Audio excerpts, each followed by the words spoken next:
Яңалыклар чыгарылышы үз эшен башлап җибәрде. Студияда Алина Хисматуллина, хәерле кич. Алар йокларга бирми тәрәзәдән дә очып керәләр, чалалар каргалардан зарлана. Бүген ата-аналар татар теле буенча бердәм республика имтиханы бирделәр. Бу хакта Римма Әхмәтова. Сукыр һәм начар күрүче шәһәрдәшләребез сенсор телефон белән кулланырга өйрәнә. Чаллыда яңа проект старт алды. Чаллы халкы кабаты каргалардан зарлана. Безнең кайнар элемтәгә 27нче комплекста эшләүчеләр шалтыратты. Тәрәзә каршында дистәләгән карга ясы бар диялар.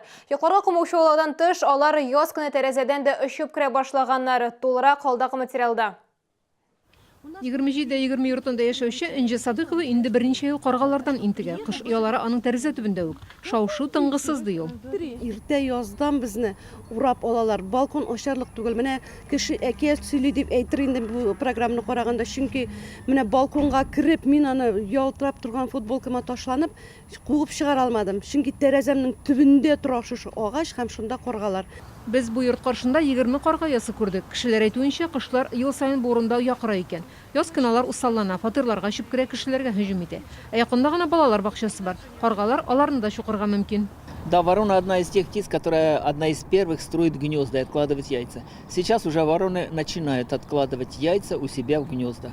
И инстинкт самосохранения или охраны своей территории, гнездовой территории, уже у них срабатывает. Поэтому отдельные случаи нападения на людей уже есть. 27-нче комплекста яшәүчеләр башкарма комитетка торак эксплуатация идарәсенә язганнар, экологларга мөрәҗәгать иткәннәр. Әмма белгечләр аптырашта. Агачларны кисәргә ярамый, ә шунсыз каргалардан котылу юк. Кыш көне яларын туздырасың икән, кышлар янәшәдәге агачларга күчә. Искәртәбез, каргалар балалар өчә башлаганча агрессив булалар. Димәк, әле аларга тагын 2-3 ай түзәргә туры киләчәк. Римма Әхмәтова, Ксения Антонова, Илдар Шайдуллин, Яңалыклар. Россия төзелеш һәм торак коммуналь хуҗалыгы министрлыгы күп фатирлы йортларда подвал тәрәзәләрен бетермәскә кирәк дип белдерде. Һава әйләнеше өчен корылган подвал тәрәзәләре шәһәрдәшләребез арасында төрле фикерләр тудыра. Мәсәлән, хайваннарны яклаучылар подвал тәрәзәләрен ябуга каршы, бу мәчеләрнең үлеменә китерә ала диялар. Бу турыда чалалар нәрсә уйлыйсың? Всейләр өчен бик кирәк. Особенно кыш көне инде. Җәй көне, конечно, алар урамда да могут гулять. Вообще-то закрывать. Чтобы там было, чистота была, что ли, как говорится. Если кошки туда забегают, там же все. Если кошки бегают во дворах, то им, конечно, удобнее будет, если будет это открыто. Подвал загаживать, и так все загажено везде кругом. Мне кажется, решетки надо не только для кошек, а от голубей. Я порадовалась тому, что наконец-то принято такое решение, что волонтеры и правозащитные организации по защите животных добились наконец-то этого справедливого решения. Кошки у нас в 52-м комплексе живут в одном подъезде. Где-то они в одном месте проживают. И их там подкармливают. Но там, конечно, я не знаю, что там делается в подвале-то. Они туда постоянно в одно окно бегают. Республика ау хуҗалыклары язгы ауга рөхсәт бирә башладылар. Челнинский известия хәбәр итүенчә, рөхсәт кәгазе быел 1000 сумга кыйммәтрәк. Тука районында ул узган ел 1500 сум булса, быел 2500. Ау сезон 28 апрельдә башлана һәм 7 майга кадәр дәвам итә. Яз көне исә аучылары каз, үрдәк һәм урман хулига аталар. Класска металл эзләгеч аша һәм паспорт белән бүген чыгарылыш сыйныф укучыларының ата-аналары татар теленнән бердәм республика имтиханы бирделәр. Бу республика күләм акцияның максаты ата-аналар һәм киң җәмәгатьчелекнең имтихан бирү тәртибе белән таныштыру.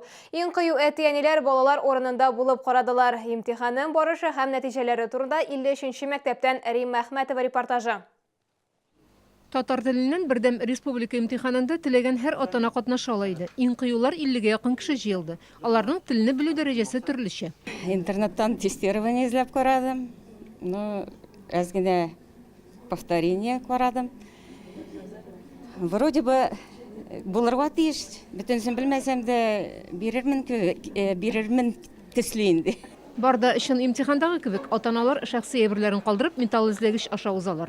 Имтихан бүлмәсенә Катгый исемлек буенча паспорт белән генә кирип була. Телне белүгә карап катнашучылар 3-кә бүленәләр. Телне камил белүчеләр, уртача белүчеләр һәм татар милләтеннән булмаган кешеләр. Üç yöneliş boyunca birimler tüzülgen. Hem şuşa birimler ol imtihanda şekilli.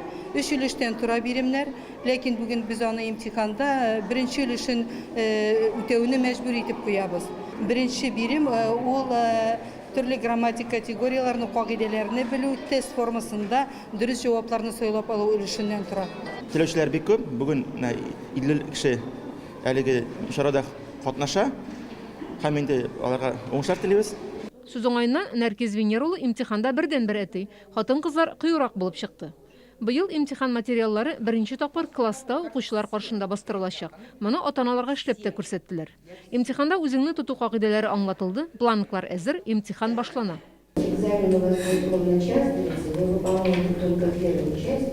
Укучыларның имтиханы исә 3 бүлектән торачак, язу өчен 3 сәгать вакыт бирелә. Бүген ата-аналарның экзамен эшләрен эксперт комиссиясе тикшерде. Барлык катнашучылар имтиханны бирә алганнар. 49 кешенең 5-се биремнәрне 100%-ка үтәгән. Рим Әхмәтов, Илдар Шайдуллин, Яңалыклар. Шәһәр сукырлар җәмгыятендә яңа социаль проект өлкән яшьтәге сукыр һәм начар күрүче кешеләрне сенсорлы телефоннан файдаланырга өйрәтә башладылар. Алар тавышлы программалар ярдәмендә коммуналь хезмәтләр өчен түли, табибка языла, китап тыңлый алачак. Дәресләр үткәрү өчен 2 телефон аппаратын Хорошая история хәйрия фонды һәм 1 банк алып биргәннәр. Проект хакында тулырак хәбәрчебездән. Нажимать не надо, просто как будто смахиваете пыль. Усилия применять никакие не надо. Тавышлы кушымталарны ничек табарга? Өйрәнү иң гади нәрсәләрдән башлана. Телефонны ничек тотарга, кая һәм ничә тапкыр басарга, нинди хәрәкәтләр кулланырга. Мәсәлән, купюраның ничә сум икәнен ничек белергә?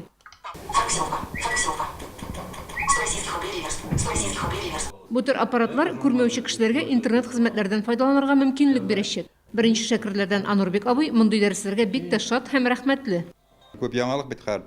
Тукай әйтмешли, диңгез буенда торып сусамык дигәндә. Фәннең ни дәрәҗәдә бүген? Ана күрәсезме?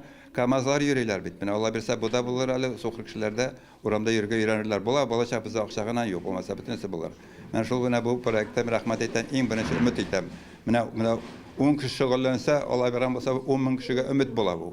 Проектта өлкән яшьтәге кешеләр катнашала, 10 кеше язылган, тагын 2 урын кала. Дәресләр атнага 3 тапкыр уза. Рим Әхмәтов, Илдар Шайдуллин, Яңалыклар. Чолуда Винкит КФУ фәнни олимпиадасы быел 2нче тапкыр уздырылды. Монда республиканың 1-дән алып 8нче сыйныфка кадәр укучылар катнашты. Олимпиада бер үк вакытта Казан шәһәрендә үтте. Тулырак мәгълүмат алдагы сюжетта. Абсолютно победитель. Биредә узган олимпиада җиңүчеләрендә бүләклиләр. Дипломнардан тыш истәлекле бүләкләр бирелә. Для меня это большой успех. Я смогла показать свои силы. КФУның Винкит олимпиадасы Казан һәм Чаллы шәһәрләрендә елга берничә тапкыр уза. Бу чарада Татарстаннан барлык укучылар да катнаша ала. Моның өчен олимпиаданың vinkit.ru официаль сайтында теркәлеп, тест үтәр өчен уңайлы вакытны сайларга кирәк. Дети начинают больше готовиться, стремление, они развиваются больше. Узнают много нового. Мондай олимпиадалар Татарстан мәгариф министрлыгы белән берлектә эшләнә. Алар республиканың сәләтле балаларын ачыкларга ярдәм итә. Олимпиадада катнашу портфолио туплау белән бергә белемдә булган кимчелекләрне ачыкларга һәм хаталар өстендә эшләргә бер мөмкинчелек. Есть доступ к работе. Родитель видит, какие варианты ответов ребенок выбрал и может проанализировать, по какой причине он допустил ошибку. Киләсе олимпиада 27 майда үтәчәк. Анда 1-дән алып 8нче сыйныфка кадәр укучылар катнаша алачак. Теркәлү турында мәгълүмат ВКонтакте шелтәренең официаль төркемендә урнаштырыла. Теркәлү үзе vinkit.ru сайтында узачак. Мәрьям Файрушина, Ксения Антонова, Сергей Вильданов, Яңалыклар. Бу сезгә ишкерәсе соңгы мәгълүматы без иде. Студияда сезнең өчен мин Алина Хисматуллина эшләдем. Исәнмин булыгыз.